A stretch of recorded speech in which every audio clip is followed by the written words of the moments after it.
ज्योतिसर में, और ये वो पवित्र स्थान है जहाँ पर श्री कृष्ण ने अर्जुन को गीता का उपदेश दिया था। और ये जो बैनियन ट्री आप देख रहे हैं ये कुछ 5500 वर्ष पुराना है। 5000 साल पहले गीता का उपदेश जब उन्होंने दिया था तब ये बैनियन ट्री यहीं पर था। और ऐसा कहा जाता है कि इसकी रूट्स में, इस पेड़ में, बरगद के पेड़ में, इस वट वृक्ष में वो सभी विजडम, वो ज्ञान जो गीता के जरिए, गीता के उपदेश के जरिए श्री कृष्ण ने दिया था अर्जुन को, ये उसको कैरी करता है। तो बहुत पवित्र बरगद का पेड़ भी है ये। और यहाँ आते ही हमें इन वानरों के दर्शन हो गए। 5500 वट, हाँ जी वही वाला है। ये है या वो वाला है? ये पूरा ही फैला हुआ है, वो सेंटर में है वृक्ष। ये सारे ही वही हैं, यही है। देखो कितना पुराना है ये।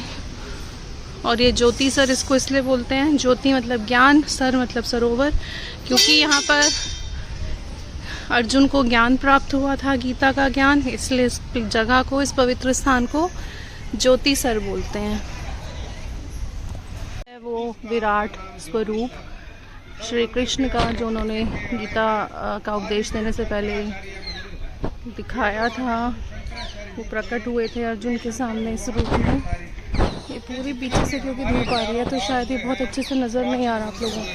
आज से 1300 वर्ष पहले जब उन्होंने पूरे भारत को घूमा और पूरे मंदिरों की खोज की, तो वो घूमते घूमते यहाँ पर भी आए और उन्होंने इधर में बैठ के पूरा मेडिटेशन किया। नजर आता है इस विराट स्वरूप में।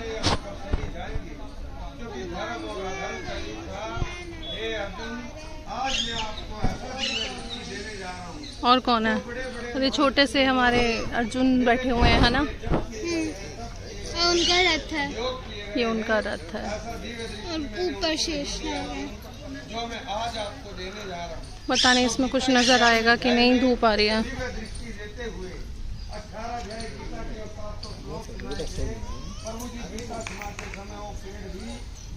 पूरी बता रहे हैं सामने। तो उन्होंने बोला उस ज्ञान को सुनने के कारण ही वो जो वट वृक्ष है सामने वो भी अमर हो गया, इसलिए उसका नाम रखा है Akshay Vat, Akshay Vat. Slip of tongue. पान का श्राप लगा हुआ था कि रात को पत्थर के बन जाते थे, दिन में पुनः जीवित हो जाते थे। तो राजा कुरु शिकार खेलते खेलते क्षेत्र में आए और चलाए हुए बाण किसी तीर्थ के अंदर चला गया। शाम के समय से पहले घर लौटना होता था। आत्मरक्षा के लिए इस बाण को ले गए। बाण पर जो तीर्थ की मिट्टी लगी थी हाथ पर भी लगी और हाथ संजीवन रहा, पूरा शरीर पत्थर का था। तो सुबह राजा उठे, इस बात से बड़े प्रभावित हुए, इस तीर्थों की मिट्टी में से जब मेरा हाथ संजीवन रह सकता है तो मैं पाप मुक्त, श्राप मुक्त भी हो सकता हूँ।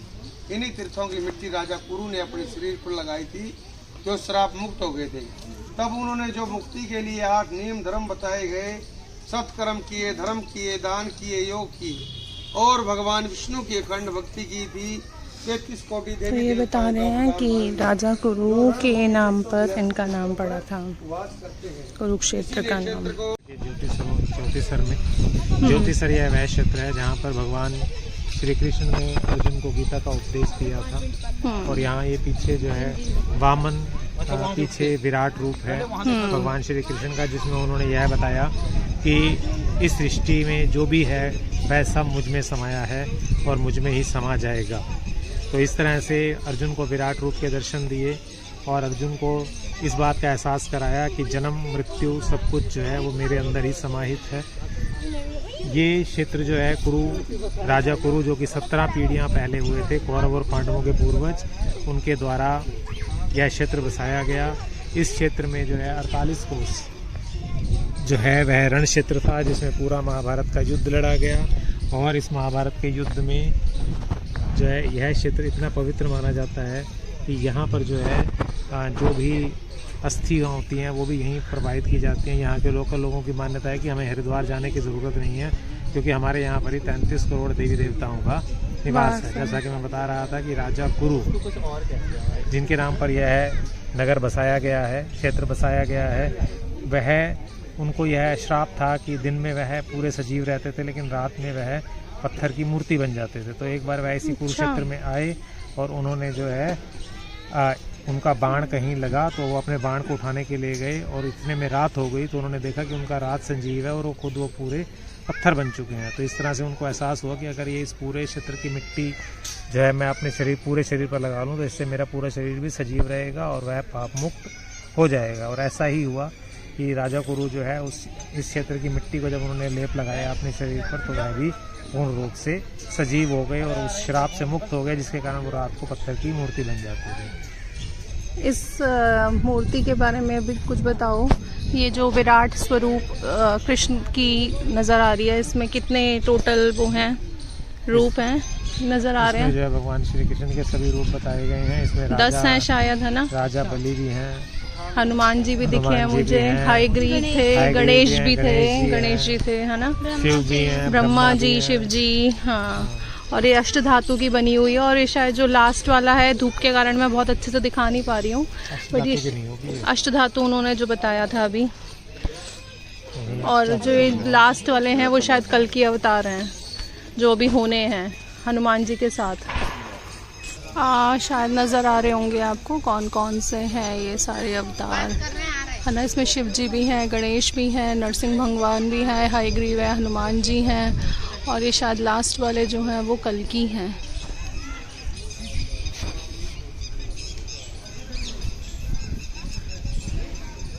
मगर धूप का बैक साइड से वो आ रही है तो वो अच्छे से नज़र नहीं आ रहे हैं।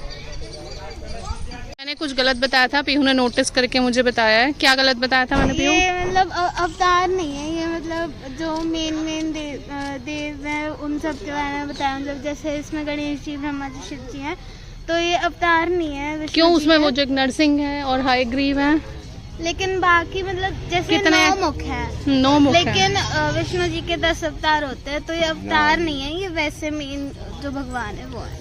अच्छा, कल की होने बाकी हैं, वो तो अवतार है ना? अच्छा, नीचे अर्जुन बैठे हुए हैं। मैं भी तो ये कृष्ण सारथी के रूप में है एक दक्षिण मुखी प्राचीन हनुमान मंदिर। अभी हम वहाँ जाएंगे, मगर पहले हम आए हैं ब्रह्म सरोवर। अभी अंदर जाके दिखाती हूँ। हम आए हैं ब्रह्म सरोवर और बहुत ही पवित्र पानी का ये सरोवर माना जाता है।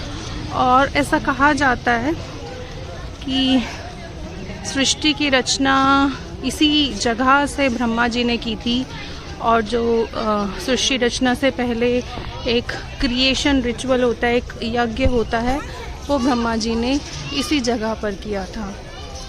तो ये वही पवित्र स्थान है ब्रह्म सरोवर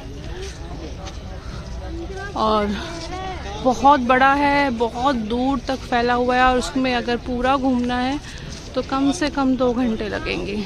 इट्स वेरी बिग, पूरा उधर पीछे तक है, काफ़ी दूर तक। कुछ प्रसिद्ध तिथियां हैं, प्रमुख तिथियां, जिसमें लोग यहाँ पर स्नान भी करने आते हैं। सामने सर्वेश्वर महादेव जी का मंदिर है।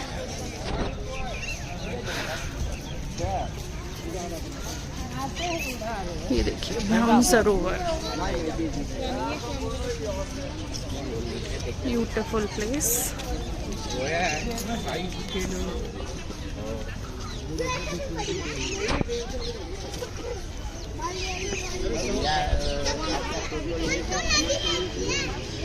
वहीं उतार रहे हैं, आ जाओ।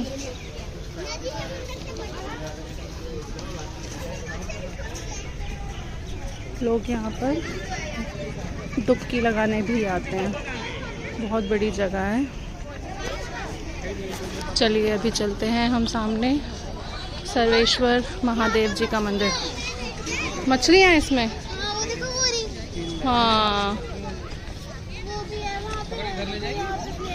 और इस समय सनसेट के टाइम पर इस ब्रह्म सरोवर में इसका रिफ्लेक्शन आ रहा है, विच इज़ लुकिंग ब्यूटिफुल। बहुत ही सुंदर लग रहा है और ये पीहू की शॉपिंग हो गई है, अब अपने पर्स में डाल रही है। छोटी छोटी चीज़ें इसको लेना अच्छा लगता है।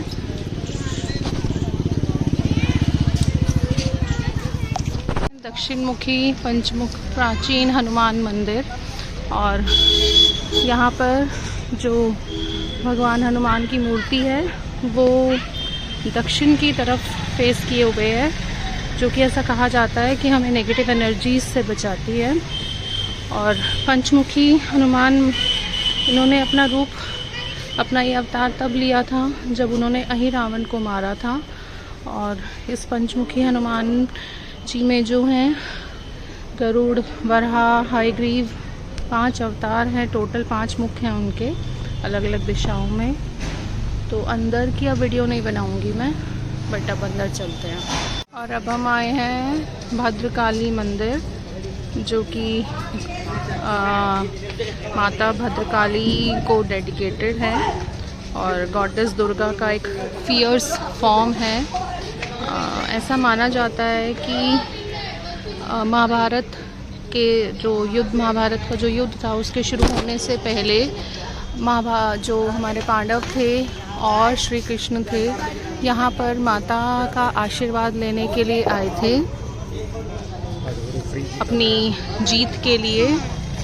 और ये मंदिर जो है वो एक शक्तिपीठ है, 51 शक्तिपीठों में से एक है और उन पवित्र स्थानों में से एक है जहाँ पर माता सती की जो शरीर था, जब भगवान शिव उनको लेकर जा रहे थे, ब्रह्मांड में घूम रहे थे उनका शरीर उठाकर, तो वो बॉडी पार्ट्स यहाँ गिरे थे।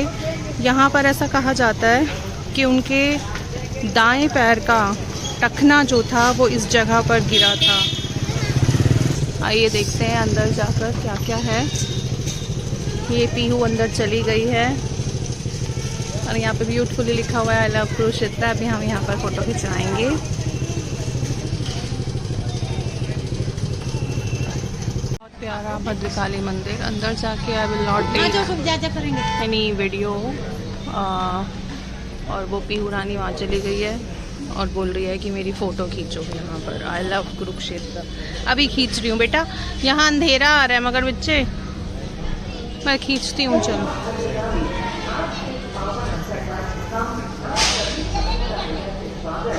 संपूर्ण अंगों की जाती है। आरती में दीपक, अग्नि तत्व, चावल वायु तत्व, शंख व घंटी आकाश तत्व, इत्र जल तत्व, ध्वजा पृथ्वी तत्व और मोर पंख इन 5 महाभूतों का पवित्र भाव है।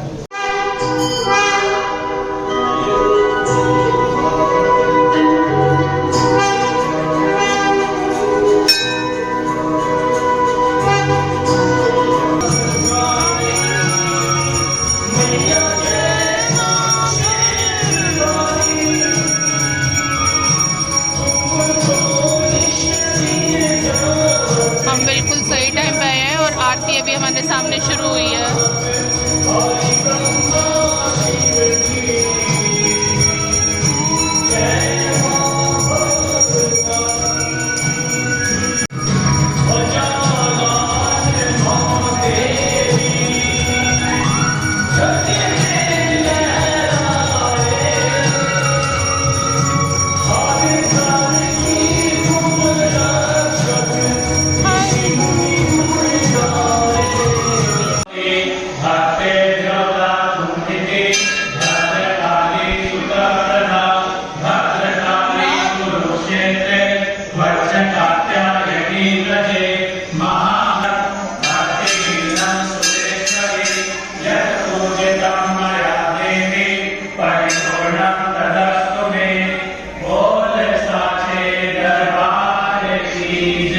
सचिया